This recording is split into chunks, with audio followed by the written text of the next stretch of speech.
Friends, welcome to Shriya jewellery. আজকে আমি তোমাদের অ্যান্টি টার্নিশের ব্যাঙ্গেলসের উপরে একটা ছোট্ট টিপস দেব। অনেক সময় অনেক কারণেই আমাদের ব্যাঙ্গেলসগুলো লুজ হয়ে যেতে পারে, এই লকগুলো লুজ হয়ে যেতে পারে।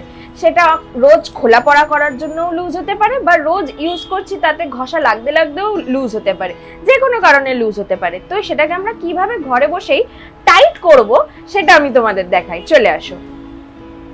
লকটা আমাদের থাকে হচ্ছে একটা আপার পোর্শন, একটা লোয়ার পোর্শন, এরকম একটা লোয়ার পোর্শন, একটা আপার পোর্শন।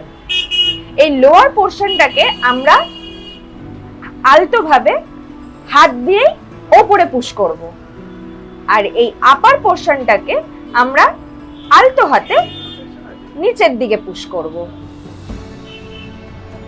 তোমাদেরও ব্যাঙ্গেলস যদি এইভাবে লুজ হয়ে গিয়ে থাকে তাহলে তোমরা ঘরে বসেই কিন্তু এইভাবে লকটাকে টাইট দিয়ে নিতে পারবে। আর যারা এই ব্যাঙ্গেলস গুলো রোজ ইউজ করছো না, খুলে রেখে রেখে পড়ছো, তাদের জন্য আমি একটা ছোট সাজেশন দেব। সেটা হচ্ছে ব্যাঙ্গেলস গুলো যখন খুলে রাখছো তখন একটা সুতির কাপড় দিয়ে মুছে আমরা যে এয়ার টাইট ব্যাগ গুলো দিচ্ছি তার মধ্যে ঢুকিয়ে রেখে দাও, তাহলে কিন্তু ব্যাঙ্গেলস গুলো আরো বেশি দিন ভালো থাকবে। থ্যাংক ইউ, দেখা হবে আবার অন্য কোনো ভিডিওতে।